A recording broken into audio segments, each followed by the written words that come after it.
Hello friends, आपका दोस्त हेमंत कुमार झा अपने चैनल पर आपका स्वागत करता है। मेरा आज का टॉपिक क्लास 9th का कुछ इम्पोर्टेंट सवाल है। आइए हम समझते हैं आज का सवाल। एक बस की गति 5 सेकंड में 80 किलोमीटर से 60 किलोमीटर हो जाती है, तो बस का त्वरण क्या होगा। देखिए, आरंभिक वेग आपका क्या है, 80 है। अब 80 को आप क्या करोगे, 5/18 से गुना करोगे, 5/18 से गुना करोगे। ठीक है, आप इसको मीटर प्रति सेकंड में करने के लिए, ठीक है। तो ये क्या हो गया, 80 और 5 को गुना कीजिएगा तो हो जाएगा 400/18। ठीक है, मीटर प्रति सेकंड। आपका भी कितना हो जाएगा, भी है 60, तो इसको भी आप 5/18 से गुना करो तो ये हो जाएगा 6×5 = 30, यानी 300/18 मीटर प्रति सेकंड। अब आप त्वरण निकालोगे, यानी ए निकालोगे, तो क्या हो जाएगा, v - u/t हो जाएगा। ठीक है, अब देखो v आपका क्या है, v आपका है 300/18 और माइनस क्या हो जाएगा 400/18 और बटे t आपका क्या है, 5 है। अब देखिए हम इसको यहाँ बनाते हैं, ये 300 में 400 घटेगा तो क्या हो जाएगा, यानी -100/18 और बटे 5, नीचे कुछ नहीं है तो 1 है। अब -100/18 और 1 ऊपर गया, 5 नीचे गया। ठीक है, इसको कटा दिए, कटा देंगे तो क्या होगा, 20×5 = 100। अब कटाएंगे इसको, 10 दूनी 20 और 9 दूनी 18, तो क्या हो गया, -10/9, यानी -10/9 मीटर प्रति सेकंड स्क्वायर। ये ऑप्शन हो जाएगा। अब देखिए, न्यूटन के दूसरे गति के नियम से किसकी माप होती है, बल की माप होती है, क्योंकि F समानुपाती ma होता है। बल F है, द्रव्यमान m है, त्वरण एक में संबंध क्या हो जाएगा, F = ma होता है, क्योंकि F समानुपाती ma होता है। ये F समानुपाती खत्म करेंगे, k ma हो जाएगा। ठीक है, F = k की जगह पे 1 रखिएगा तो 1 × ma, यानी F बराबर क्या हो जाएगा, ma, यही हो जाएगा। ठीक है, अब 1 किलोग्राम भार कितने न्यूटन के बराबर है, ये 9.8 के बराबर होगा। 1 किलोग्राम भार कितने न्यूटन के बराबर होता है, तो ये 9.8 के बराबर होगा, क्योंकि W बराबर क्या होता है, mg होता है ना। m आपका क्या है, 1 है, g 9.8 है, गुना कीजिएगा तो ये हो जाएगा 9.8। 4 के द्रव्यमान वाले वस्तु को इतना के दर से त्वरित करने के लिए कितने बल की ज़रूरत होगी, तो F बराबर क्या होगा, ma होगा। m है 4 और a क्या है, 2, 4 दूनी 8 न्यूटन, ये हो जाएगा। पृथ्वी के केंद्र पर जी का मान क्या होगा, ये 0 होगा, क्योंकि पृथ्वी के सेंटर पर जी का मान 0 होता है। गुरुत्वीय त्वरण का मान क्या हो जाएगा, पृथ्वी के अक्षांश पर ये निर्भर करता है, ये हो जाएगा। वस्तु का भार पृथ्वी पर 60 न्यूटन है, इसका भार चंद्रमा पर क्या होगा, तो 60 को आप क्या करोगे, 6 से भाग दे दोगे, क्योंकि चंद्रमा पर भार क्या होगा, पृथ्वी पर भार जितना उसको 6 से भाग देना पड़ता है, 6 × 60 तो 10 न्यूटन हो गया। द्रव्यमान का SI मात्रक kg होता है। इसमें कौन पदार्थ है, कुर्सी है, क्योंकि हम कुर्सी में पदार्थ किसको कहते हैं, जिसमें भार हो और जो जगह घेरता हो। कुर्सी में भार भी और ये जगह भी छेकता है, इसको हम छू भी सकते हैं, इसको देख सकते हैं, इसलिए कुर्सी पदार्थ है। तो ऑप्शन नंबर 1 आपका राइट जाएगा। निम्नलिखित में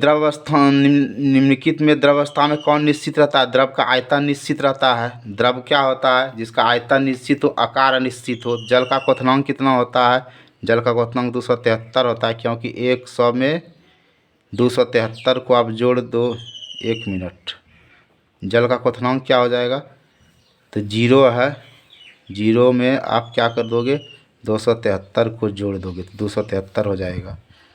300 केल्विन का तापक्रम किसके बराबर होगा, तो ये आपका हो जाएगा 300 केल्विन तापक्रम किसके बराबर होगा, तो 300 में आप 273 को माइनस कर दो, 10 में 3 गया 7 और 9 में 7 गया 2, ये 27 डिग्री सेल्सियस, ये ऑप्शन होगा। गैस का द्रव में परिवर्तन क्या कहलाता है, ये संघनन कहलाता है। द्रव से वाष्प बनने की क्रिया क्या कहलाती है, ये वाष्पन कहलाती है। 0 डिग्री सेल्सियस पर जल की भौतिक अवस्था क्या होती है, ठोस होती है।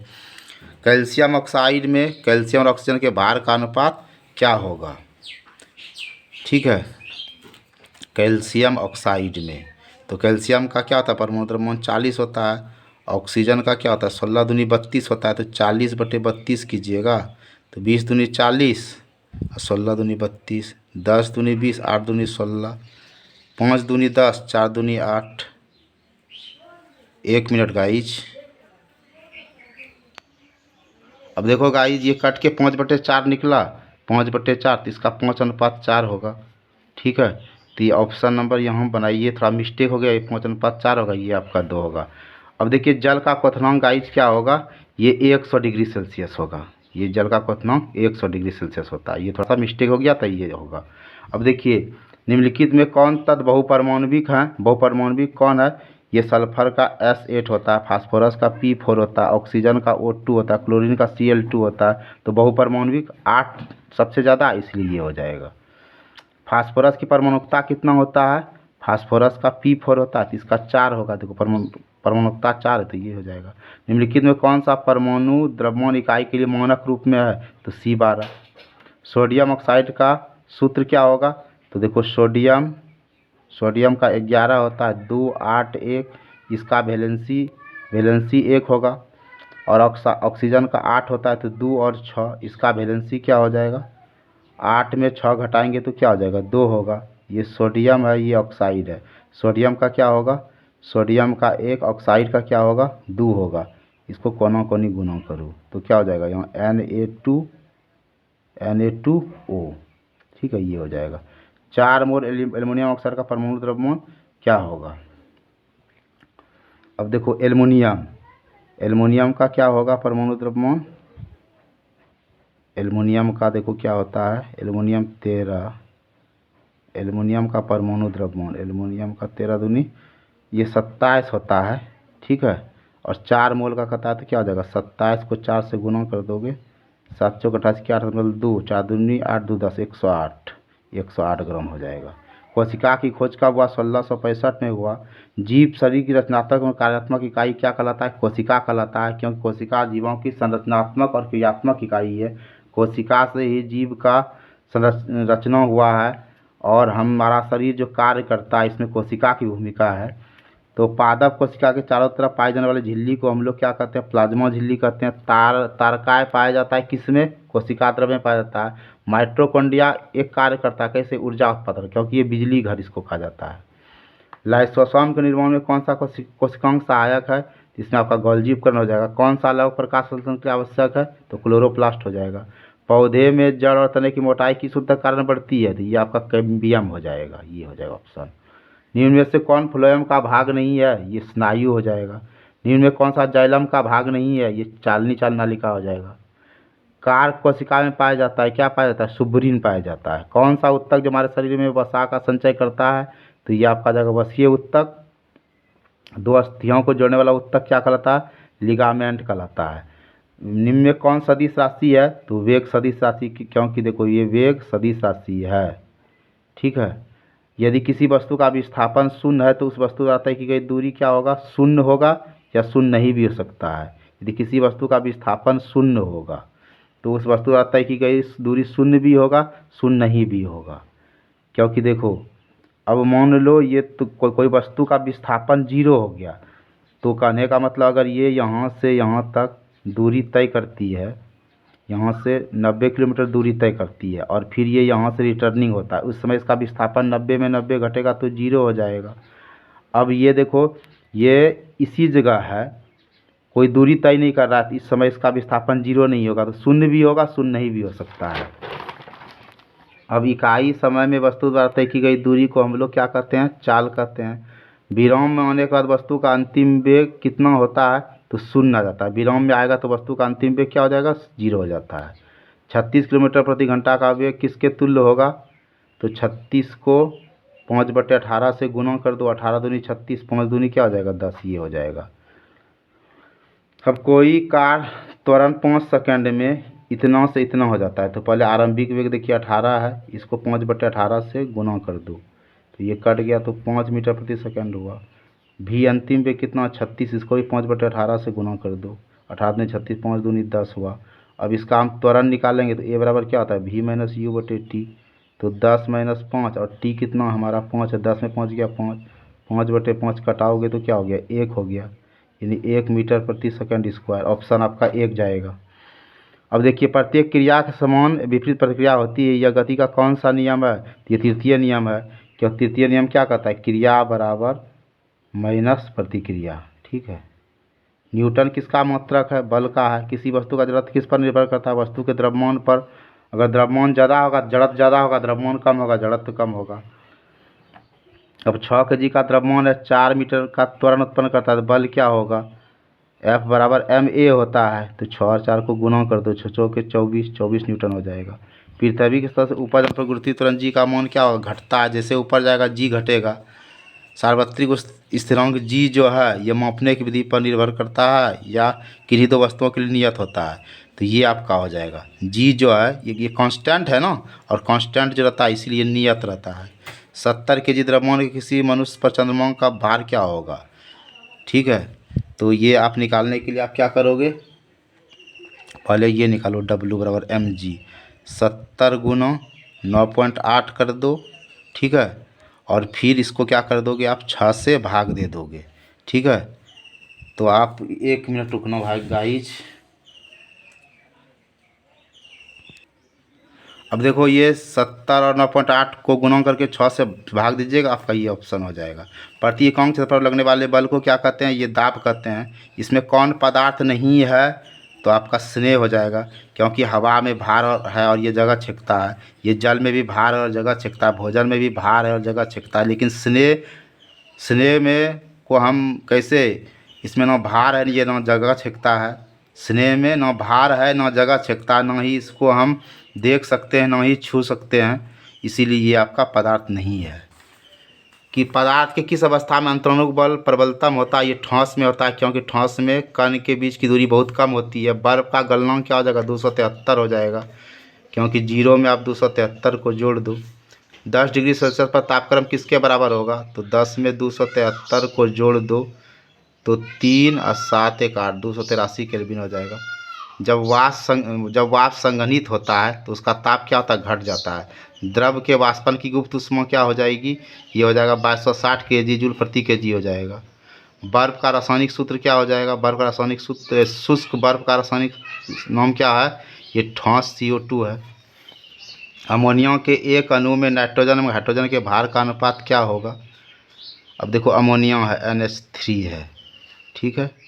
ये नाइट्रोजन का तो क्या होता है 14 होता है अनुपात, ये 3 गुना 1 है तो 14 अनुपात 3 तो 14/3 हो जाएगा, यानी 14/3 हो जाएगा। यही 14/3 यही तो हो गया, ये हो गया।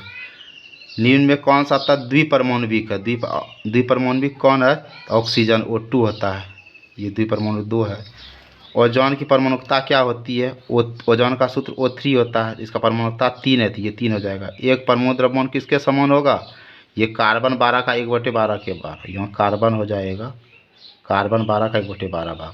ये सोडियम सल्फाइड का सूत्र क्या होगा, देखो सोडियम सल्फाइड का सूत्र आपका हो जाएगा ये Na2S, क्योंकि सोडियम का 11 होता है तो 2 8 1, इसका वैलेंसी 1 हो गया।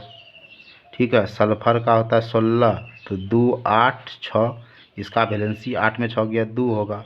तो सोडियम और ये सोडियम का Na, सल्फाइड का S, सोडियम का वैलेंसी 1 हुआ और सल्फर का 2 हुआ। इसको कोना कोनी गुना करो, गुना नहीं करो, Na2 है तो यहाँ Na2 हो जाएगा, S1 है तो S हो जाएगा, Na2S ये हो जाएगा। H2O का आणविक द्रव्यमान क्या होगा, अब देखो H2O है तो 2 गुना हाइड्रोजन का 1 होगा, ऑक्सीजन का 16 होगा, 2 1 2, 2 जो 16, 16 2 18। कोशिका सिद्धांत का प्रतिपादन किसने किया, स्लाइडर एवं स्वान ने किया, ये हो जाएगा ऑप्शन आपका सही। अब देखो सबसे छोटा एकोस्कीय जीव कौन है, ये माइक्रोप्लाज्मा है। केंद्रक पाया जाता है किसमें, क्रोमोसोम में पाया जाता है। वर्णनात्मक पारगम झिल्ली को क्या कहते हैं हम लोग, कोशिका झिल्ली कहते हैं। इलेक्ट्रॉन सूक्ष्मदर्शी का अधिकतम आवर्धन आपका ये हो जाएगा। विष एवं दवाओं के जहरीलेपन को समाप्त करने के लिए कौन सा कोशिकांग सहायक है, ये अंतर्द्रावी जालिका हो जाएगा। कोशिका में क्रोमोसोम कहाँ पाया जाता है, ये केंद्रक में हो जाएगा। मृदुता की कोशिका के बीच पाए जाने वाले, मृदुता की कोशिका के बीच पाए जाते हैं, कौन पाए जाते हैं, ये अंतर कोशिकीय स्थान हो जाएगा। जाइलम और फ्लाइम किस प्रकार का उत्तक है, ये संवहन उत्तक है। मूंगफली और बादाम के छिलके में क्या पाया जाता है, ये स्क्लेरिट्स पाया जाता है। शरीर का बाहरी और भीतरी रक्षक आवरण बनाता है, क्या बनाता है, एपिथेलियम उत्तक बनाता है। कौन सा उत्तक जो पौधे में भोजन का संवहन करता है, ये फ्लोएम हो जाएगा। मृत कोशिका पाई जाती है किसमें, दृढ़ ऊतक में। अब इसमें कौन सदिश राशि का समूह है, तो ये वेग त्वरण बल है, सब देखो वो वाला है, इसलिए ये हो जाएगा। विस्थापन की दर को क्या कहते हैं हम लोग, वेग कहते हैं, क्योंकि वेग बराबर क्या होता है, दूरी बटे समय होता है, और दूरी तो लंबाई होता है। तो विस्थापन की दर क्या होगा, वेग, वेग बराबर हम ये भी लिख सकते हैं, विस्थापन बटे समय, विस्थापन बटे समय, विस्थापन बटे समय। निश्चित दिशा में वस्तु द्वारा तय की गई दूरी विस्थापन कहलाता है। एक वस्तु समान वेग से चल रहा है, उसका त्वरण क्या होगा, शून्य होगा। अगर एक समान वेग से चल जाएगा तो वेग उसका शून्य होता है। 2 घंटों में इतना होता है तो दूरी क्या होगा, तो क्या हो गया, दूरी तय करती, इसका चाल क्या होगा, चाल बराबर औसत चाल निकालोगे तो क्या करना पड़ेगा, दूरी हमारा क्या 100 किलोमीटर है, और 2 घंटा से इसको भाग दे दो 50, यानी 50 किलोमीटर, ये बटे मतलब प्रति वक्त 50 किलोमीटर प्रति घंटा, ऑप्शन नंबर 2 जाएगा। एक रेलगाड़ी स्टेशन से चलना प्रारंभ करता है और 10 मिनट में 40 किलोमीटर प्राप्त करता है, तो इसका त्वरण क्या होगा। एक रेलगाड़ी स्टेशन से चलना शुरू करता है और एक समान त्वरण से चलता है, 10 मिनट में इतना हो जाता है, तो इसका आरंभिक वेग तो 0 है ना, u0 है, और भी क्या है 40 किलोमीटर, तो इसको 5/18 से गुना करोगे, ठीक है, मीटर प्रति सेकंड में बदलने के लिए। इसको क्या करोगे, 20 दूनी 40, 9 दूनी 18, 20 पंचे 100, 100/9 हुआ। अब ए बराबर क्या हो जाएगा, v माइनस यू बटे टी, तो 100/9 माइनस 0, और टी कितना हमारा है 10 मिनट है, तो 10 मिनट को सेकेंड में बदलोगे तो किससे गुना करना पड़ेगा, 60 से, तो ये हो गया 600 सेकेंड, यहाँ बटे 600 हो जाएगा। तो देखो ये 0 घटाओगे तो कुछ नहीं हुआ, तो 100/9 और बटे 600, इसके नीचे कुछ नहीं है तो 1 है, 100/9, 1 ऊपर गया 600 नीचे गया, तो 2 0 कट गया, तो 1 और 9 6 के 54, 1/54 मीटर प्रति सेकंड स्क्वायर हो गया। निम्न में किसका जड़त्व अधिक है, रेलगाड़ी, इसका द्रव्यमान सबसे अधिक है इसलिए इसका जड़त्व अधिक होगा। किसी वस्तु के जड़त्व की माप क्या है, ये द्रव्यमान, द्रव्यमान से जड़त्व को नापते हैं, ए बी सी डी है, इसमें किसका जड़त्व सबसे अधिक होगा, तो देखो किसका जड़त्व है, डी का देखो 18 kg सबसे बेसी है, डी का सबसे 18 kg बेसी है, तो जड़त्व किसका होगा ये, क्योंकि ए का देखो कितना है 6 kg, बी का कितना है 10 kg, सी का कितना है 15 kg, और डी का देखो क्या है 18 kg है, सबसे बेसी कौन है 18 kg है ना, इसलिए डी हो जाएगा। अब इसमें त्वरण निकालना है, तो एफ बराबर क्या होता है, एम ए होता है, एफ क्या है 200 है, एम कितना है 5 है, ए नहीं मालूम है, इसको कटा दोगे 40 पंचे कटा, तो ए बराबर क्या हो गया 40 मीटर प्रति सेकंड स्क्वायर। त्वरण का सही मात्रक ये होता है। चंद्रमा की सतह पर किसी वस्तु का भार पृथ्वी की सतह पर उसके भार का कितना गुना होता है, तो 1/6 गुना होता है। दाब का सही मात्रक क्या हो जाएगा, पास्कल हो जाएगा, क्योंकि पास्कल नामक वैज्ञानिक ने इसको खोजा है। किसी वस्तु का भार पृथ्वी के पृष्ठभाग पर 10 न्यूटन आता है, चंद्रमा पर इसका कितना हो जाएगा, चंद्रमा पर इसका नापोगे तो क्या होगा, तो सबसे पहले इसको ऐसे करो, 1 मिनट रुकना गाइज।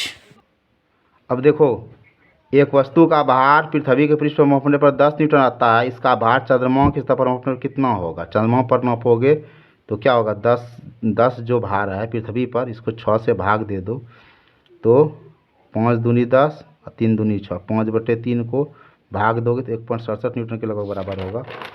अब आओ, किसी वस्तु के सतह पर लंबवत लगने वाले बल को क्या कहते हैं, प्रणोद कहते हैं। दूध क्या है, दूध तो आपका लिक्विड है, द्रव है, क्योंकि इसका आयतन निश्चित, आकार निश्चित नहीं है।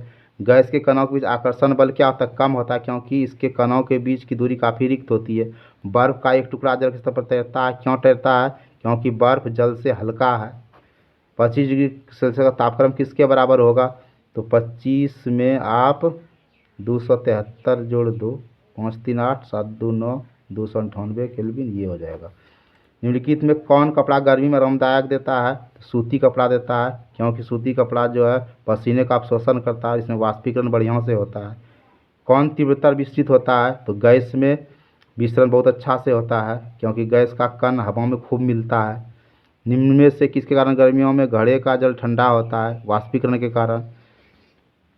CO2 के एक अणु में कार्बन और ऑक्सीजन के भार का अनुपात क्या होगा, कार्बन का 12 होता है, ऑक्सीजन हो गया 16 दूनी 32, तो 12/32 करोगे, 6 दूनी 12 और 16 दूनी 32, 3 दूनी 6, 8 दूनी 16, 3/8 है, 3:8 होगा। कौन द्विपरमाणविक नहीं है, H2 है, Cl2 है, नाइट्रोजन का N2 है, लेकिन इसमें हीलियम का भी परमाणविक नहीं है, इसलिए ये हो जाएगा। हाइड्रोजन की परमाणुकता क्या है? हाइड्रोजन का H2 होता है तो 2 हो जाएगा। ऑक्सीजन का एक परमाणु कार्बन के एक परमाणु के भार का कितना गुना भारी है? ऑक्सीजन का एक परमाणु, तो ऑक्सीजन का क्या होता है परमाणु द्रव्यमान? ये होता है 16, और कार्बन का क्या होता है 12 होता है। 16/12 कर दो, 8 दूनी 16, 6 दूनी 12, 4 दूनी 8, 3 दूनी 6, 4/3 गुना हो जाएगा। एल्युमिनियम क्लोराइड का सूत्र एल्युमिनियम का 13 होता है, तो 2 8 3 हुआ, इसका वैलेंसी हो गया 3। क्लोरीन का 17 होता है, ये हो गया 2 8 7, इसका वैलेंसी हो जाएगा 8 में 7 घटा दोगे तो 1 हो जाएगा। ये एल्युमिनियम हो गया, ये क्लोरीन हो गया। एल्युमिनियम का क्या होता है 3 वैलेंसी, इसका क्या होता है 1। अब ऐसे तीर का निशान मारो, एल्युमिनियम का 1 1 लिखाएगा नहीं, क्लोरीन का 3 होता है, ये हो जाएगा। H2SO4 का आणविक द्रव्यमान क्या होगा?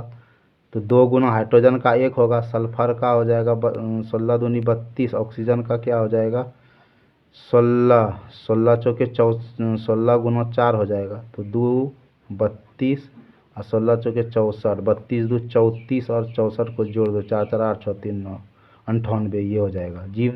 जीव द्रव का सर्वप्रथम खोज किसने किया था? पूर्वपंज ने किया था।